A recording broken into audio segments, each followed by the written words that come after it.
Hilangnya sang anak membuka semua masa lalu kelam yang pernah terjadi. Semua ini bermula dari anak dan pengasuhnya yang tiba-tiba saja menghilang secara misterius. Saat coba untuk diselidiki, fakta mengejutkan malah terkuak. Ternyata selama ini mereka melakukan dosa yang sangat besar. Jangan lupa tonton sampai akhir karena akan ada plot twist tidak terduga terjadi. Dan inilah Missing Woman.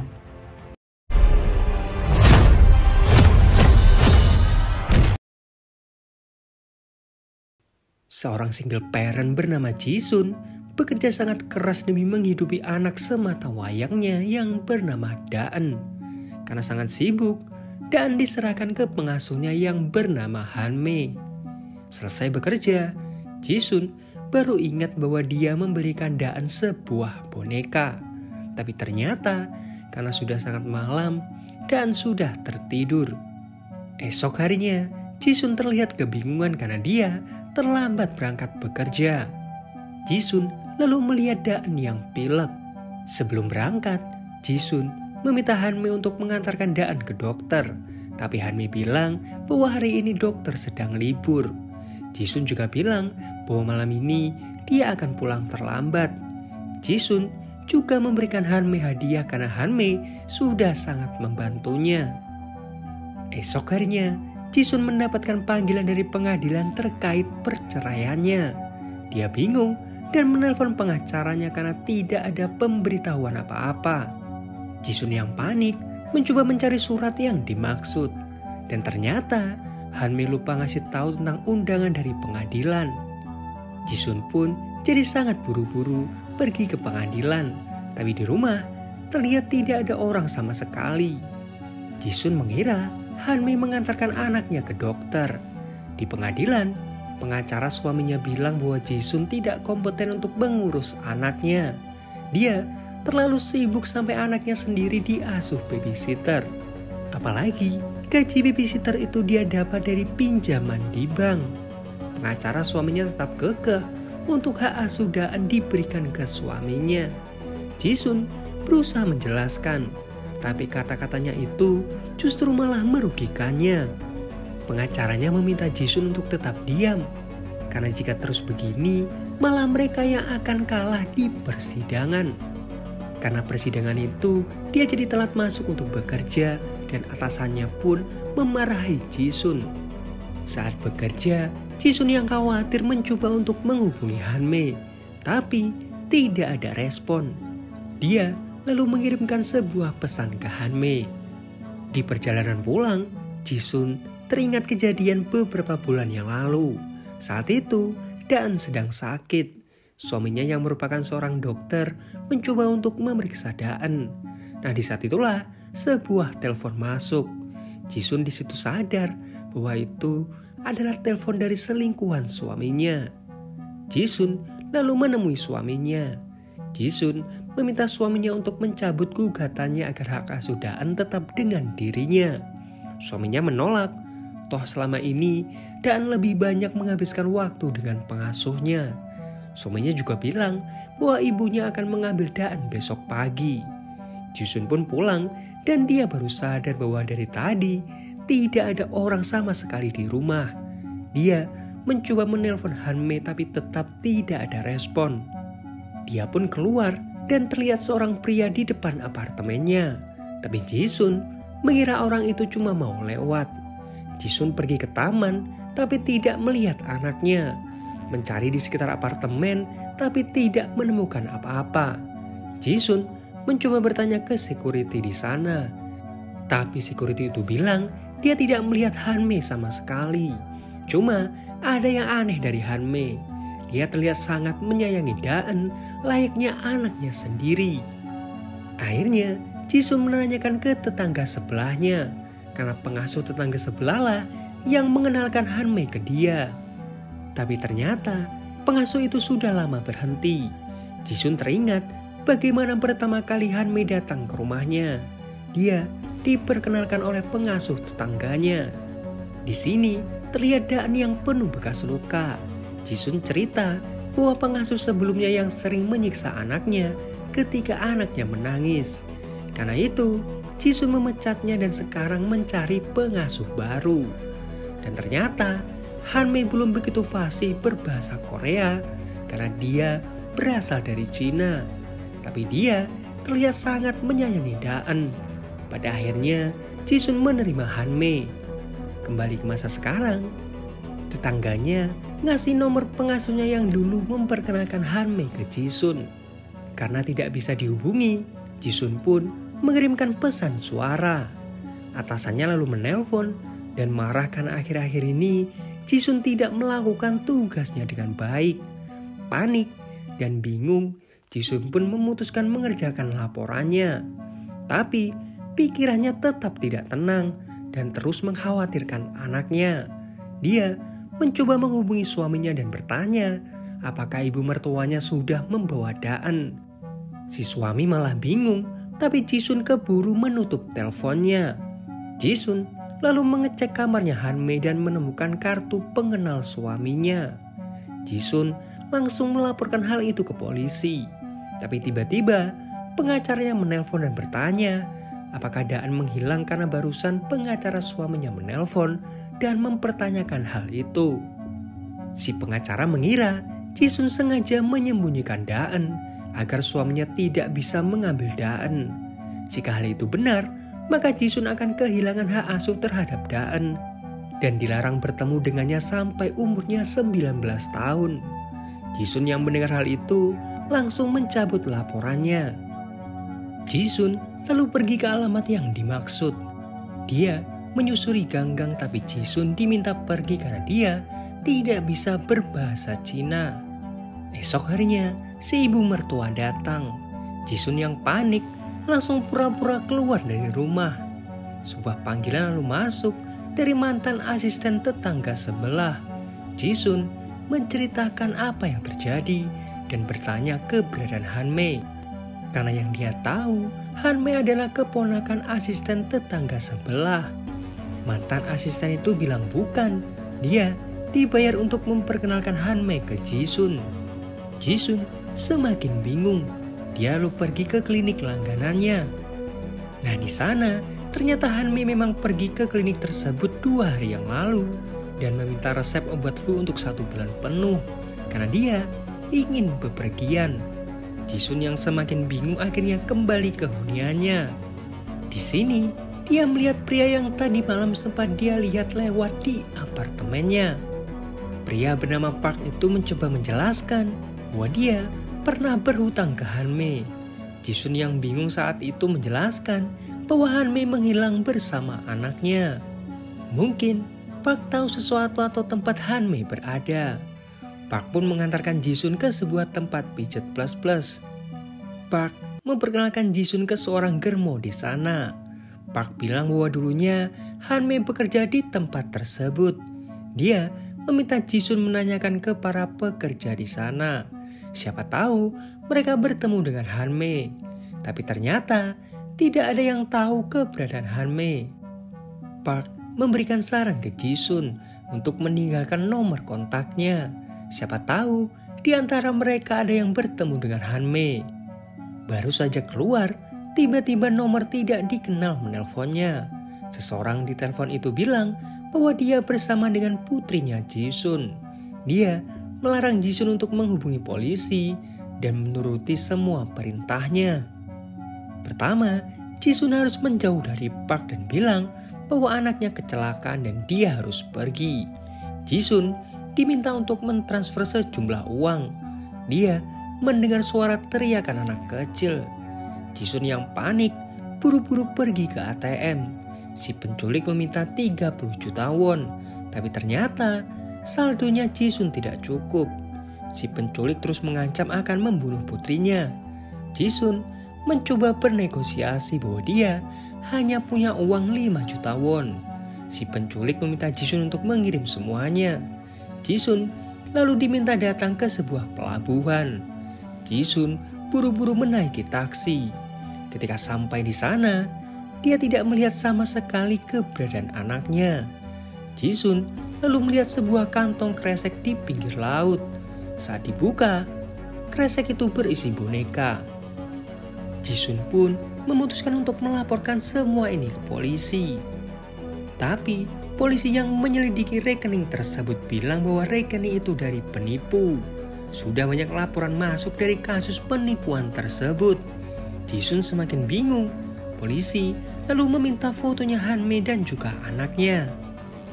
Tapi ketika dicari di HP-nya, Jisun tidak menemukan fotonya Hanmei sama sekali. Tiba-tiba mertuanya datang. Si mertua sangat marah karena merasa Jisun sengaja merencanakan semua ini agar dia bisa kabur bersama dengan Daan. Polisi akhirnya tahu apa yang terjadi. Pengacaranya Jisun pun didatangkan. Mereka lalu berbicara. Di sini si pengacara agak sedikit kecewa karena setelah menghilang selama 3 hari, Jisun baru melapor. Jisun berusaha menjelaskan, tapi dari tadi si pengacara terus memotong pembicaraannya. Si pengacara meminta Jisun untuk jujur. Jisun terus-terusan bilang bahwa apa yang dia katakan ini jujur, bahwa pengasuhnya lah yang menculik Daan. Si pengacara lalu bertanya, jika memang pengasuhnya lah pelakunya, lantas kenapa Jisun tidak memiliki fotonya? Ditambah lagi, KTP yang diberikan Jisun ini adalah KTP palsu. Jisun dibuat semakin bingung.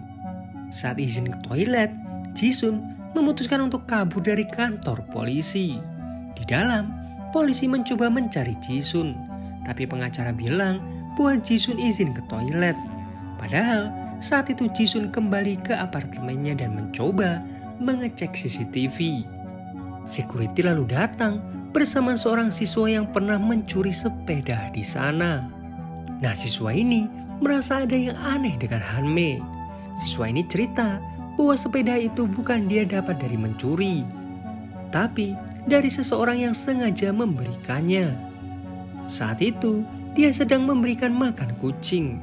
Pengasuh lamanya Jisun lewat bersama dengan Daan. Hanmei yang saat itu bersepeda sengaja menjatuhkan barang belanjaan. Nah, di saat itu, pengaman di tubuh Daan dilepas dan trolinya didorong, membuat kaki Daan ini terluka. Nah, siswa itu diberi sepeda agar tidak memberitahukan semuanya. Kejadiannya di awal tahun lalu.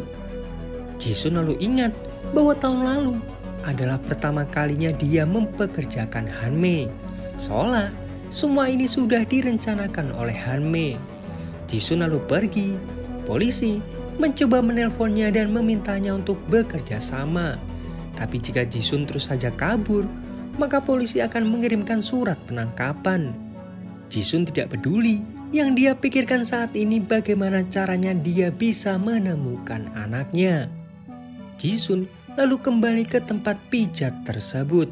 Dia memberikan uang ke Germo di sana untuk apapun informasi tentang Hanmei. Si Germo lalu bilang bahwa dulu Hanmei datang dan meminta pekerjaan apapun. Singkatnya, dia diterima dan pelanggan pertamanya adalah Park. Park merupakan seorang mafia.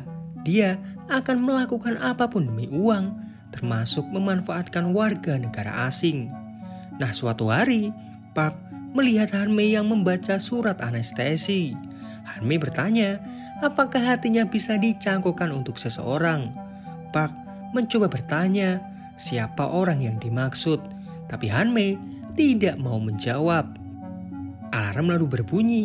Hanmei setiap hari dari jam 2 sampai jam 4 harus pergi ke suatu tempat. Tidak ada yang tahu dia kemana. Cuma terkadang sikapnya ini aneh. Kadang dia tertawa, kadang juga dia menangis setelah pergi dari tempat tersebut. Salah satu pekerja di sana memberikan kotak peninggalannya Hanmei. Di sana terdapat sebuah foto bayi. Mereka juga tidak tahu itu foto siapa. Nah, di belakang foto tersebut terdapat nama studionya. Sementara itu, suaminya Jisun berusaha dihubungi tapi tidak bisa. Salah seorang polisi menemukan rekaman CCTV saat Jisun keluar bersama Park yang merupakan seorang mafia.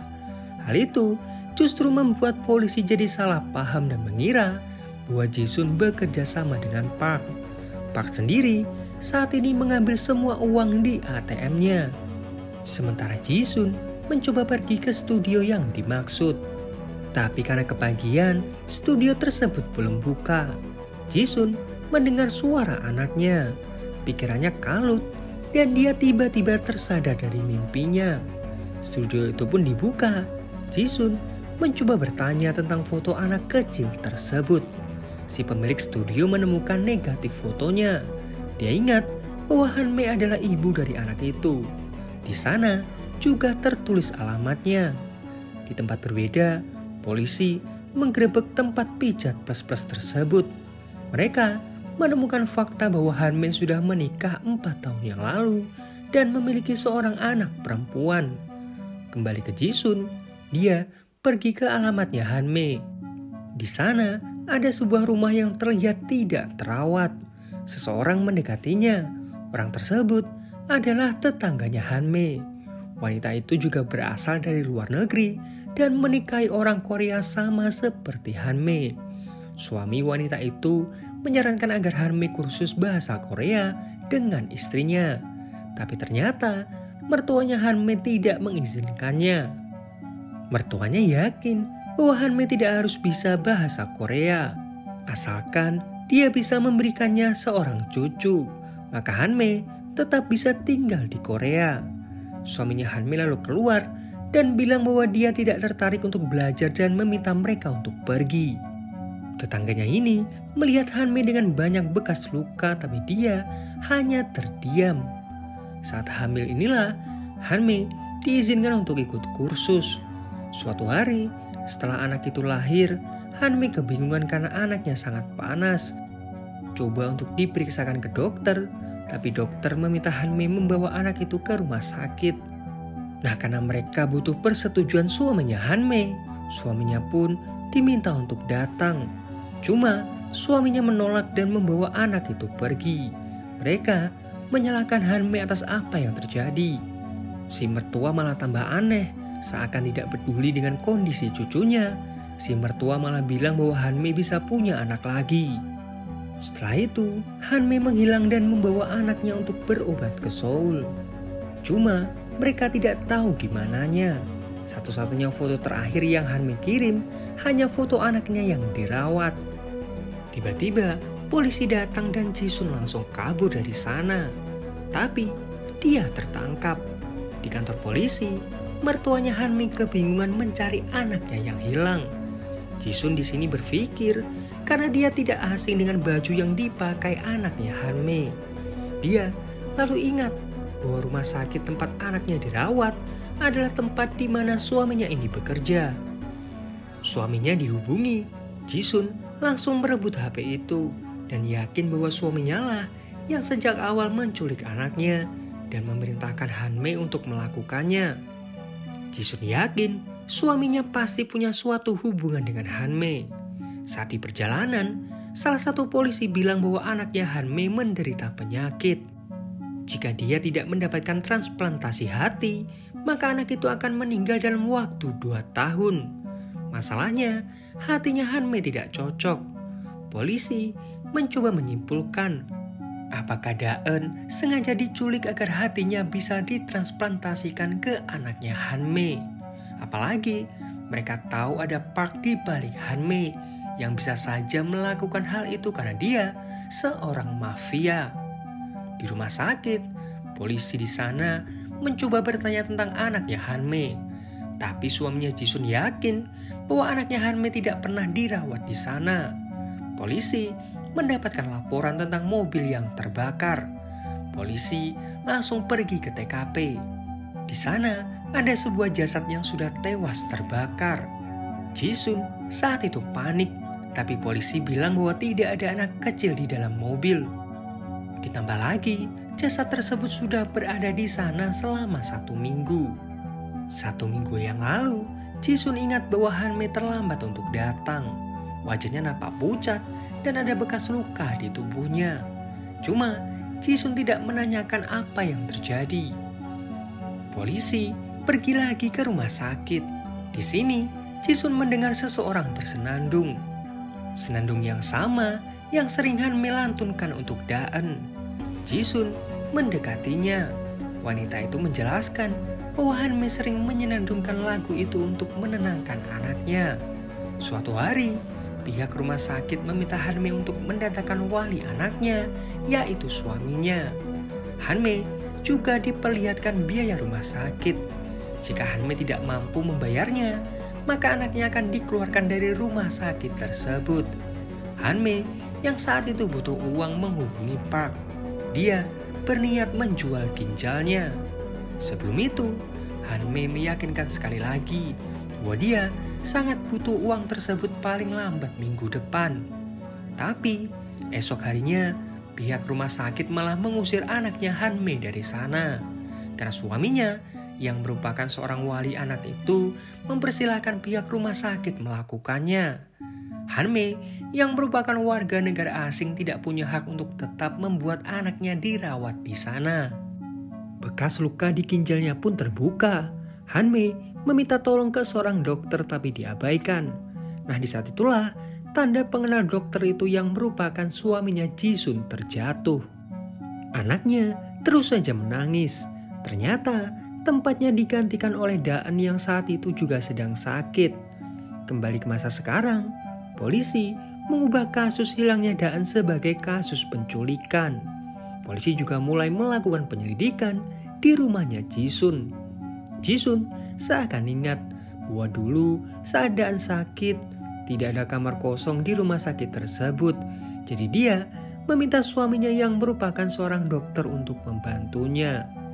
Jisun merasa sangat bersalah. Dia lalu melihat sebuah kain di meja. Kain yang bertuliskan nama anaknya Hanme. Jisun tiba-tiba ingat saat dulu Hanme memberikannya kimchi beku. Jisun seakan sadar akan sesuatu. Dia pun membuka freezer yang ada di sana. Jisun sangat kaget begitu melihat jasad di dalamnya. Jisun sangat lemas, tapi polisi yang melihatnya bilang bahwa itu bukanlah jasadnya Daan, melainkan anaknya Hanme. Jadi dulu setelah dipulangkan dari rumah sakit, anaknya Hanme sangat panas.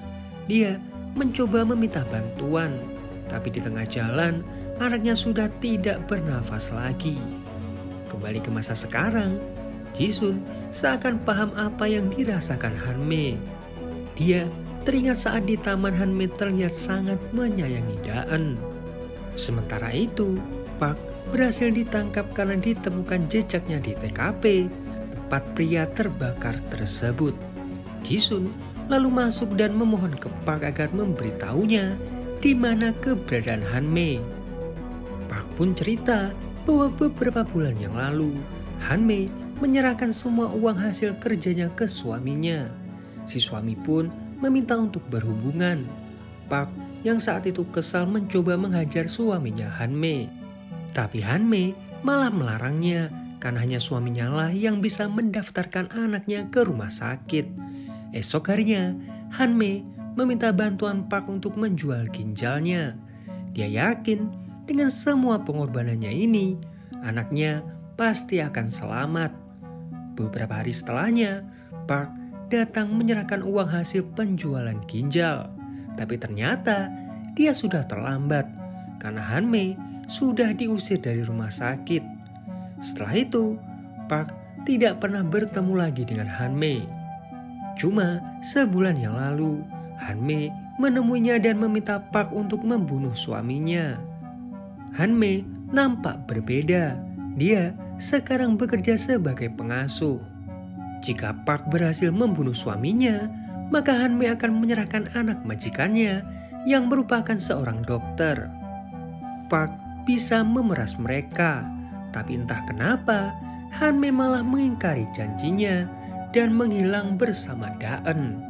Yang Park ingat bahwa dulu Hanme sempat memintanya untuk membuatkan paspor untuk anak kecil. Hanme berencana pulang ke kampung halamannya. Cuma Park tadi baru tahu bahwa anaknya Hanme sudah tewas. Polisi bergerak cepat menuju pelabuhan. Kapal menuju Cina digeledah. Jisun yang sangat khawatir mencoba masuk ke kapal itu dan membantu mencari anaknya. Nah, di sini dia melihat Hanmei yang menggendong Daen. Jisun bergegas keluar, tapi ternyata Hanmei menyadarinya. Hanmei langsung pergi menjauh. Jisun dan para polisi yang lain mencoba untuk memojokkannya. Hanmei saat itu mengancam akan melompat bersama dengan Daen. Jisun meminta Hanmei untuk menyerahkan Daen, tapi Hanmei malah menolak dan menganggap Daen sebagai anaknya sendiri. Jisun mencoba menenangkan Hanmei dan menunjukkan selimut milik anaknya. Jisun mendekati Hanmei dan bilang semua ini salahnya. Jisunlah yang akan melompat, tapi Hanmei harus berjanji untuk melepaskan Daen. Hanmei mulai luluh dan menyerahkan Daen ke polisi. Hanmei lalu melompat ke laut. Jisun berusaha menyelamatkannya, tapi Hanmei menolak. Dia memeluk selimut anaknya dan tenggelam ke laut. Esok harinya, Jisun terbangun. Dia lalu pergi menghampiri Daen. Daen langsung memeluknya dan memanggilnya Mama. Dan film pun berakhir. Nah, itu tadi alur cerita film Missing Woman. Seperti biasa, like kalau kalian suka, dislike kalau enggak, subscribe kalau belum. Sampai jumpa di video yang lain. Dajum.